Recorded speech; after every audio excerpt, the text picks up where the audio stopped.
ला सकते हैं ऐसी कोई बात नहीं है, लेकिन वो तो होना बहुत जरूरी है। अच्छा, लमसम कितना बजट का होना चाहिए एक बढ़िया स्टूडियो? एक मान लिया कोई मिडिल क्लास का लड़का अगर खोलना चाहता है, ज्यादा बजट नहीं है, तो लमसम कितने बजट में एडजस्टमेंट कर पाएगा आपके हिसाब से? अब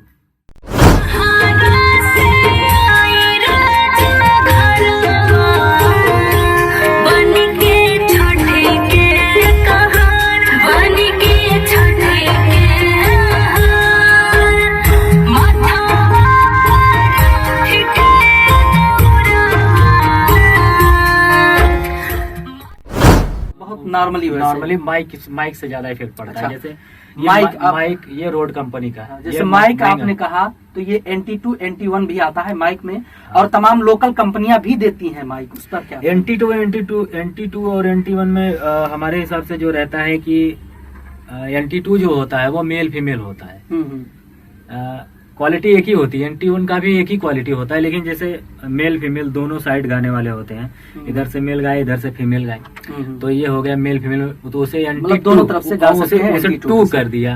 अब NT1 है तो चाहे मेल गाए चाहे फीमेल गाए एक ही तरफ से गा सकता, बस बात यही है। अच्छा, नमस्कार और स्वागत है आप सभी का टेक्निकल टावर पे। दोस्तों, मैं ध्रुव लाल यादव। एक वीडियो आप लोगों के बीच में डाला था कि रिकॉर्डिंग स्टूडियो कैसे बनाया जाए, या रिकॉर्डिंग स्टूडियो का सेटअप क्या क्या होता है, किन किन सामानों की जरूरत पड़ती है, साउंड प्रूफ कैसे किया जाए, यानी कि एक रिकॉर्डिंग स्टूडियो बनाने का जो पूरा सिस्टम होता है, पूरा सामान होता है, उस विषय में मैंने आप लोगों के बीच में वीडियो दिया था। लेकिन यहाँ पर मैटर फंस जाता है। मैटर क्या फंसता है कि रिकॉर्डिंग स्टूडियो कई तरीके से बनते हैं। अगर कई तरीके से बनते हैं तो कैसे कैसे बनते हैं, लोगों के माइंड में सवाल आया। काफी लोगों ने कमेंट किया कि भैया मान लिया हम सिंगर हैं, हम अपने लिए रिकॉर्डिंग स्टूडियो बनाना चाहते हैं, तो क्या होना चाहिए? अगर कोई रिकॉर्डिस्ट है या म्यूजिक कंपोजर है और वो अपने लिए रिकॉर्डिंग स्टूडियो बनाना चाहता है, तो उसके लिए क्या क्या होना चाहिए? तो आज इन दो विषयों को हम स्पष्ट करेंगे। यानी कि अगर आप सिंगर हैं, खुद के लिए रिकॉर्डिंग स्टूडियो बनाना चाहते हैं, तो आपको क्या क्या चाहिए, कितना कम बजट होना चाहिए, कितना ज्यादा बजट होना चाहिए, किन किन सामानों की जरूरत पड़ेगी आपको, माइक, स्टैंड, पीसी सिस्टम, जो है साउंड कार्ड, मॉनिटर, इन सब चीजों में मतलब अंतर क्या होना चाहिए। यानी कि एक रिकॉर्डिस्ट यानी कि म्यूजिक कंपोजर और एक सिंगर के दोनों के सामानों में क्या क्या अंतर होता है।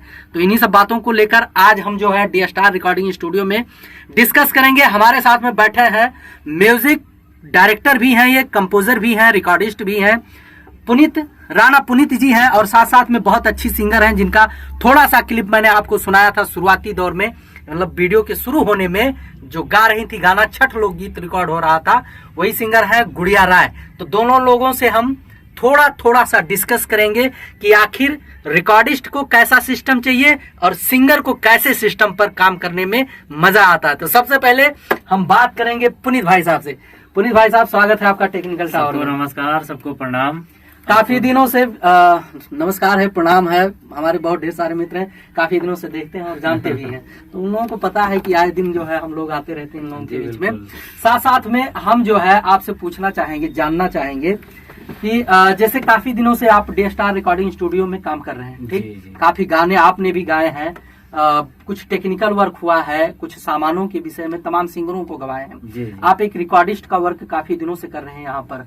इन सामानों का यानी कि जैसे mic, stand, monitor, sound card, PC, आपका ये कीबोर्ड जो कैसियो का है, इसमें क्या सलाह देंगे एक रिकॉर्डिस्ट के तौर पे, अगर कोई पर्सनल स्टूडियो खोलता है म्यूजिक कंपोजिंग के लिए या रिकॉर्डिस्ट बनने के लिए?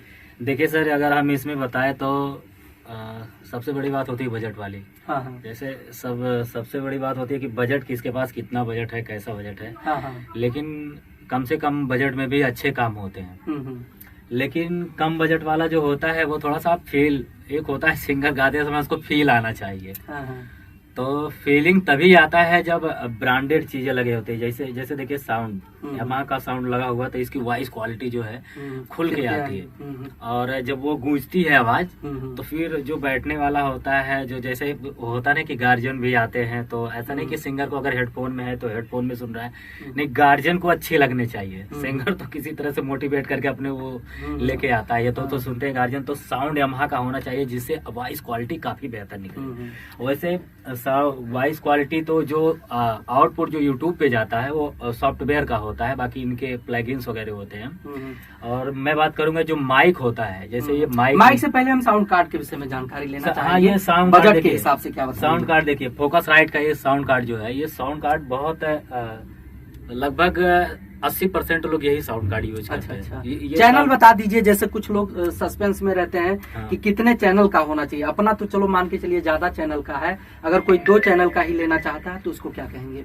जैसे 2 चैनल का अगर लेना चाहता है कोई, बहुत जरूर मायने नहीं है कि 4 चैनल, वैसे सीक्वेंस अगर रिकॉर्ड करना है, जैसे लाइव नहीं है, किसी लाइव नहीं रिकॉर्ड करना, इंस्ट्रूमेंट नहीं रिकॉर्ड करना है, तो 2 चैनल ही काफी है। जिससे एक माइक ये लगा रहता है, एक चैनल में माइक लग जाता है कि एडवाइस देगा सिंगर को, मतलब क्या बोलेगा, मतलब ये गाओ वो गाओ ऐसे करो, उसको समझाने के लिए एक डमी माइक, इसको बोलते हैं डमी माइक। तो डमी माइक हो गया, और एक माइक हो गया वो जो है मेन सिंगर के लिए। तो यानी कि 2 माइक, 2 चैनल वाला ये जरूरी है। मतलब अगर 2 चैनल का कोई भी साउंड कार्ड ले लेते हैं, चाहे फोकसराइट, चाहे स्टैंडबर्ग या अदर कंपनियों का, किसी कंपनी का ले, वो काम हो जाएगा उनका। 2 चैनल का साउंड कार्ड होना चाहिए। अच्छा, वॉइस क्वालिटी पर साउंड कार्ड का भी कुछ प्रभाव पड़ता है, फर्क पड़ता है?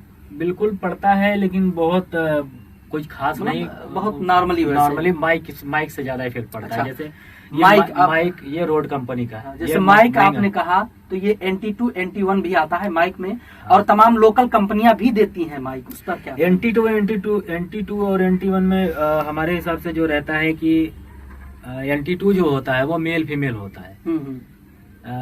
क्वालिटी एक ही होती है, NT1 का भी एक ही क्वालिटी होता है, लेकिन जैसे मेल फीमेल दोनों साइड गाने वाले होते हैं, इधर से मेल गाए इधर से फीमेल गाए, तो ये हो गया मेल फीमेल, तो उसे NT2 दोनों तरफ से गा सकते हैं, उसे 2 कर दिया। अब NT1 है तो चाहे मेल गाए चाहे फीमेल गाए एक ही तरफ से गा सकता, बस बात यही है। अच्छा, वॉइस क्वालिटी में ज्यादा कुछ चेंजिंग नहीं होता है? कुछ ज्यादा नहीं चेंजिंग होता। और जैसे मान लिया बहुत से लोग लोकल माइक लगा के रखते हैं, तमाम कंडेंसर माइक आ रहे हैं इस टाइम, सैमसंग वगैरह के बहुत से ऐसे हैं कि मतलब उसका नाम तो नहीं हम बता सकते क्योंकि कभी फोकस नहीं करते हैं। नहीं, ज्यादा मैं ऐसे रिक्वायरमेंट नहीं करूंगा कि मतलब किसी को कि ऐसे सामान लें, लेकिन लोकल तो लोकल होता है, ओरिजिनल होता है। क्योंकि आजकल 90% स्टूडियो में देखेंगे तो रोड का ही चलता है, भले NT1 चले लेकिन रोड का ही चलता है, क्योंकि रोड पे लोगों को काफी विश्वास है, बहुत सारे मार्केट में गाने। अच्छा, स्टूडियो का जो वोकल रूम हुआ और रिकॉर्डिंग रूम हुआ और जो ये साउंड प्रूफ का मैटर होता है, इस पर क्या बताना चाहेंगे जी? जो साउंड प्रूफिंग होता है, वोकल रूम रिकॉर्डिंग, हाँ, क्योंकि आप कई स्टूडियो में काम कर चुके हैं, कई स्टूडियो का भ्रमण कर चुके हैं, तमाम तरह के लोग साउंड प्रूफिंग का काम कर रखे हैं, तो क्या वैसे मैं उस पर ये बात करना, अगर बजट है, अच्छा बजट है, तो लोग जो है पूरे कमरे को ये जैसे ये साउंड प्रूफ या अपना ये सब साउंड प्रूफ है, ऊपर से ये लगा हुआ है, तो ये जो बनाया गया है ये सब साउंड डेकोरेशन अलग का है। लोग के पास जो नया स्टूडियो खोलना था तो सबके पास इतना बजट नहीं रहता है, भाई थोड़े बजट में काम करता है। अच्छा, साउंड प्रूफ करने के लिए क्या क्या चाहिए होता है?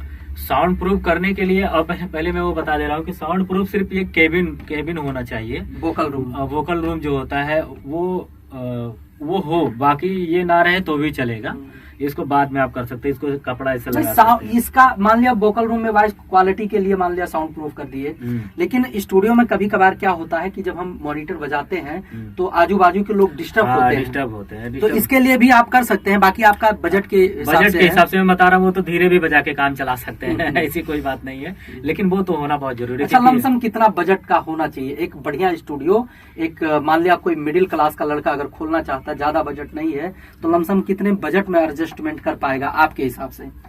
अब बजट तो छोटे बजट वाला तो मोटा मोटी एक अनुमानन बताइए। तो भी मिनिमम जान लीजिए कि अगर एक कमरा डेकोरेट करके और सिस्टम लगाना तो 1.5-2 लाख रुपए, तो 2 लाख रुपए के आसपास पड़ जाएगा। क्योंकि बहुत से लोग कमेंट करते हैं कि भैया कितना रुपया होना चाहिए। दोस्तों यार, रुपया मायने नहीं रखता, मायने रखता है कि आपका बजट कितना है।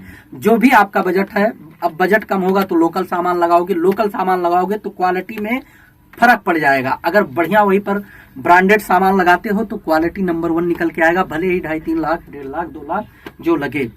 तो ये हमारे थे पुनीत जी, बड़े अच्छे मित्र हैं और काफी दिनों से म्यूजिक लाइन में काम करते हैं, और कुछ सलाह देना चाहेंगे अपने तरीके से अगर कोई स्टूडियो बनाना चाहता हो तो? स्टूडियो अब मैं सबको यही सलाह देना चाहूंगा, अगर स्टूडियो आप बना रहे हैं तो स्टूडियो के बनाने से पहले आप बहुत सारी जानकारियां लीजिए, उसके बारे में इकट्ठा करिए कि हमें मतलब सामान लेना है तो कितना बेहतर सामान कहाँ मिलेगा, क्योंकि जान ही रहे हैं कि आजकल सामान खरीदने और बेचने में काफी डिस्टर्ब अच्छा, हो जाती है। दो चीजें हमने शुरू में बोला था लोगों से कि एक सिंगर के लिए और एक म्यूजिक रिकॉर्डिस्ट के लिए, मतलब होता है कंपोजिंग के लिए लोग अलग बना लेते हैं छोटा सा, हाँ। और सिंगर के लिए भाई पूरा सेटअप चाहिए।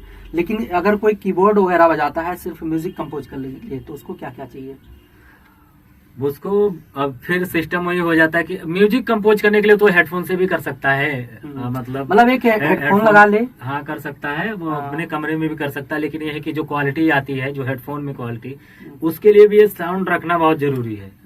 क्योंकि मेन चीजें वही होती है, जब वो म्यूजिक डायरेक्टर जब बेहतर ढंग से बना के देगा तभी यहाँ सिंगर खेल के गा पाएगा।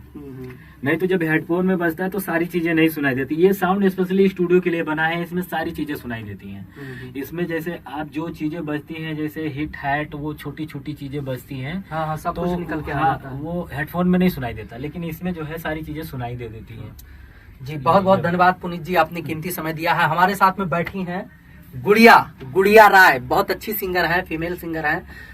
इनसे हम इसलिए बात करेंगे कि ये कम से कम सैकड़ों स्टूडियो में गाने गा चुकी होंगी, तो इनका भी एक अनुभव रहा होगा, तो इसी से संबंधित बात करेंगे। तो गुड़िया, स्वागत है आपका टेक्निकल टावर में। जी नमस्कार, आपको भी नमस्कार। जी नमस्कार। और जैसे हम जानना चाहेंगे, वैसे लगभग आपने बहुत से स्टूडियो में गाना गाया होगा।